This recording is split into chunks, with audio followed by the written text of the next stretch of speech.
Bonjour à tous, bonjour les enfants. Voici la suite de notre nouvelle série L'incroyable randonnée.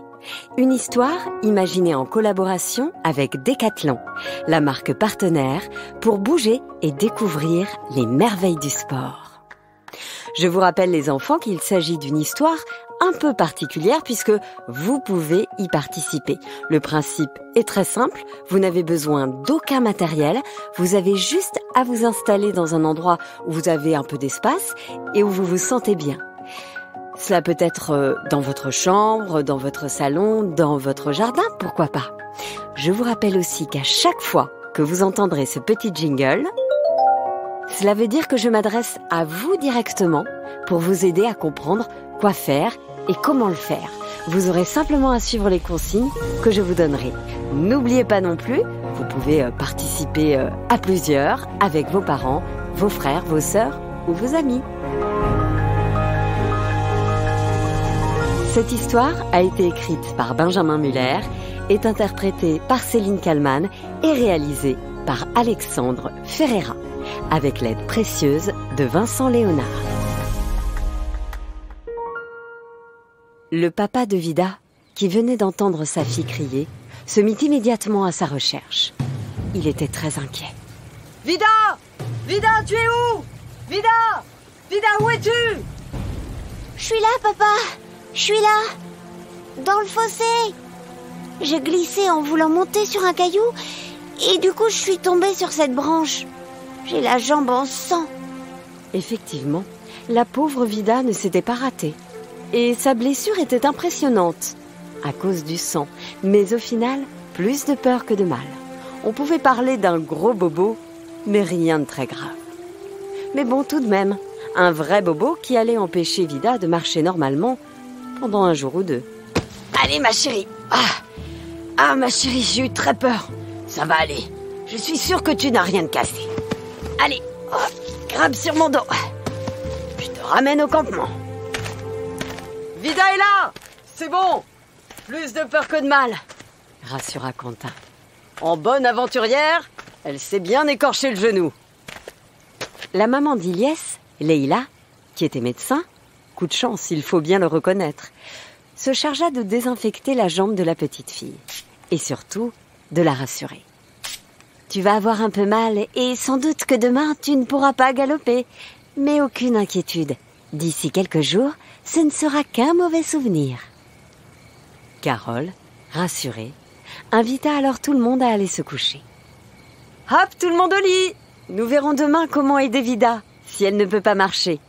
Repos, repos les enfants, on a tous besoin d'une bonne nuit de sommeil pour être en forme demain. » Le lendemain matin, avant de prendre le petit déjeuner, la petite bande se retrouva au centre du campement. « Ah, c'est bien les enfants, vous commencez à avoir l'habitude. Vous savez comment on débute notre journée? » « Oui, l'échauffement !» Oui, Ilyes, c'est tout à fait cela. Les enfants, vous allez effectuer chez vous le même échauffement que dans l'histoire. Vous commencez vous aussi à connaître la marche à suivre. Allez, on trottine sur place, c'est parti. Voilà, comme ça. Alors on trottine bien et maintenant vous allez lever le genou gauche devant vous, hop, puis le genou droit. Voilà. On alterne, une fois à droite, une fois à gauche. Et de plus en plus vite, à droite, à gauche. Je le fais avec vous. Et on souffle bien évidemment. À droite, à gauche. Voilà, super, c'est très bien comme ça. Et maintenant, on arrête de trottiner et on tend les bras de chaque côté à l'horizontale, comme une forme de croix. Et on fait doucement de petits cercles d'un côté, puis de l'autre. Voilà, c'est parfait.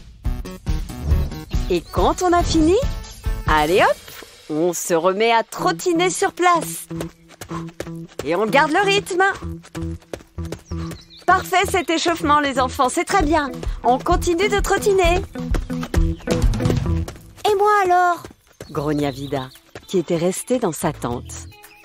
Ne t'inquiète pas ma chérie, on ne va pas t'abandonner. Les enfants, nous n'avons pas d'autre choix que de porter Vida, les uns après les autres. est-ce que vous connaissez la chaise humaine? Ouais. Et si on fabriquait une sorte de chaise humaine portable avec du bois? Ce sera très pratique. Oui, chef. Trop bonne idée, Carole. Ouais, c'est super idée. Répondirent en riant les enfants. Y a-t-il des bricoleurs par ici? Oui, moi j'adore bricoler. Je peux vous donner des instructions si vous voulez, déclara Vida. Ça, c'est bien, ma fille. Je suis fière de toi. Il nous faut des bouts de bois et des cordes. À la maison, les enfants, on va faire comme eux. On va ramasser du bois. Et pour ça, nous allons faire des squats. Vous commencez à connaître, pas vrai? Alors, on se tient debout, pieds écartés à la largeur des épaules. Ensuite, on va lever les 2 bras et les tendre devant soi. On place les paumes de main en direction du sol, puis on vient croiser ses poignets comme pour former un ciseau avec. Et maintenant, fesses en arrière, le dos bien droit et toujours les bras tendus. On fait comme si on allait s'asseoir sur une chaise. Allez, hop, on descend et on se relève. Vraiment pas besoin d'aller trop vite. Le tout, c'est de garder l'équilibre. C'est très important. Allez, on le fait ensemble 10 fois. Je suis sûre que tu vas y arriver chez toi. C'est parti. 2 et 3 et 4. Je le fais avec toi, hein. 5. Allez, comme si on allait s'asseoir. 6. 7. Allez, encore 3. Hop. Et 2. Et 1. Et encore une fois, et nous aurons assez de bois. Bravo, bravo. Pour la corde, évidemment, Carole avait tout le nécessaire dans son sac, qu'elle confia aux enfants. Allez les enfants, à vous de nous faire la plus belle chaise possible. C'est assez simple. Elle leur expliqua comment procéder. Le petit groupe était très solidaire. Le tout se passait dans une excellente ambiance. Vida, de son côté, faisait le show en s'imaginant en princesse qui donnait des ordres à ses futurs porteurs. Allez, hop, hop, hop, plus vite que ça. Et qu'elle soit confortable, hein, cette chaise. Après une 20aine de minutes d'effort, la chaise était prête. Et les enfants, particulièrement fiers d'eux. On a réussi, on a réussi, on a réussi, ouais, on est trop fort. Si la reine Vida veut bien se donner la peine de prendre place, déclara Yes. Haha, merci, cher personnel, merci bien. Bon, c'est très bien cette chaise, les enfants. Mais maintenant, allez hop, on porte. Vida trônait telle une reine sur sa chaise en bois. Elle encourageait ses amis qui se relayaient pour la porter de toute leur force. Allez les gars, vous êtes trop forts. Allez, oh oui, oui. C'était vraiment beau à voir et à vivre, cette solidarité. Quentin, le papa de Vida, la prenait parfois sur ses épaules pour permettre à ses camarades de souffler un peu. Pendant ce temps, Carole chantait à tue-tête pour encourager le petit groupe. On avance, on avance, on avance, on avance, fier, fier, fier. On avance, on avance, on avance, on avance, loin, loin, loin. On avance, on avance, on avance, on avance, fier, fier, fier. On avance, on avance, on avance, on avance, loin, loin, loin. Les enfants, regardez. Vous voyez cet arbre là-bas? C'est notre objectif. On lâche rien. Pour atteindre l'arbre en question, il fallait escalader une petite butte, faite de terre et de différentes végétations. Pour vous aussi les enfants, pour rejoindre l'arbre, il va falloir faire ce que l'on appelle des talons-fesses. C'est tout simple, vous vous tenez debout et vous allez courir sur place, mais en faisant remonter à chaque pas vos talons au niveau de vos fesses. Si vous réussissez même à toucher vos fesses, c'est encore mieux. Alors, vous êtes prêts? On y va. Et surtout, on ne s'arrête pas. Je le fais avec vous, hein. Attention. Allez, on trottine. Et surtout, on ne s'arrête pas. Allez, je le fais avec vous.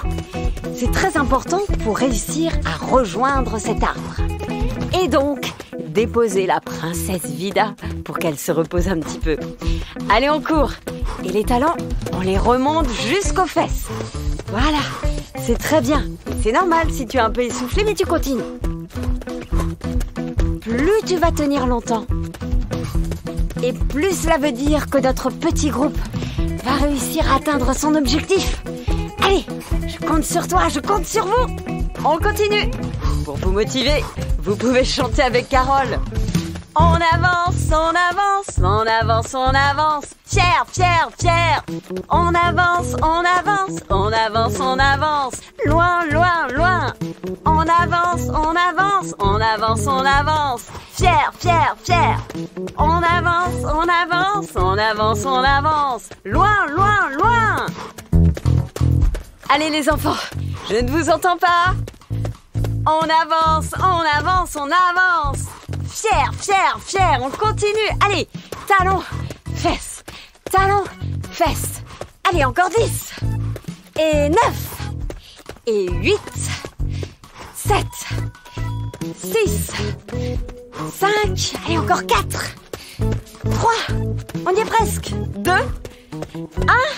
Et bravo! C'est super les enfants, on est arrivés à l'arbre. L'objectif était atteint. Les enfants avaient déposé Vida délicatement sur un sol mousseux. Il était temps de souffler et de se relaxer. Vous voyez ce que je vois, les enfants? Oh, mais c'est un aigle! Oh, mais c'est un aigle! Oui, c'est même un aigle royal. C'est très rare. Écoutez, observez. Allongez-vous sur le sol. Suivez du regard l'aigle tout en soufflant tranquillement. Allez, on inspire et on expire. On inspire et on expire. On ramène ses genoux vers le torse et on enroule ses bras autour. Et là, on se détend. Maintenant, les enfants, fermez les yeux. Chez vous aussi, les enfants, vous pouvez fermer les yeux et souffler tranquillement. Pensez à un endroit où vous êtes bien et vous respirez doucement avec moi. Et maintenant, je vous propose de réaliser la posture de l'oiseau. Alors, mets-toi accroupi.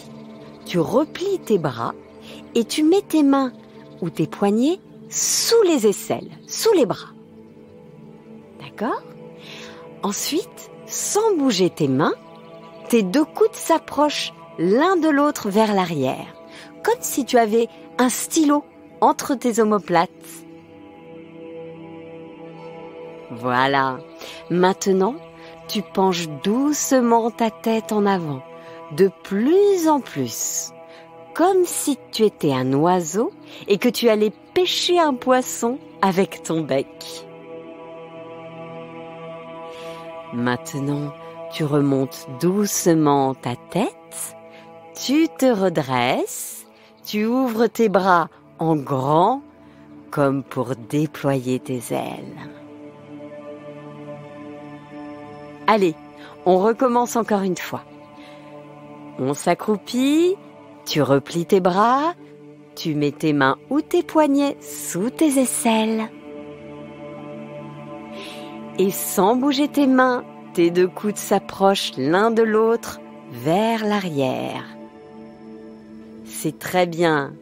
Maintenant, tu penches doucement ta tête en avant, de plus en plus.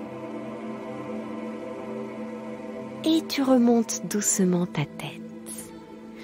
Tu te redresses, ouvre grand tes bras, comme pour déployer tes ailes. Et pour finir, tu peux te remettre debout. Tu vas inspirer profondément en imaginant regarder devant toi l'aigle s'éloigner. Et on expire profondément, tranquillement.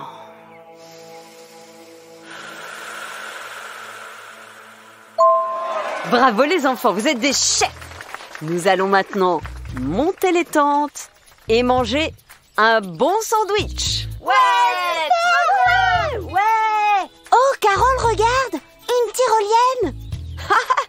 Et oui, je voulais garder la surprise pour demain. Vous savez maintenant ce qui vous attend, Trop bien! J'ai toujours rêvé de faire de la tyrolienne! s'écria Gaspard.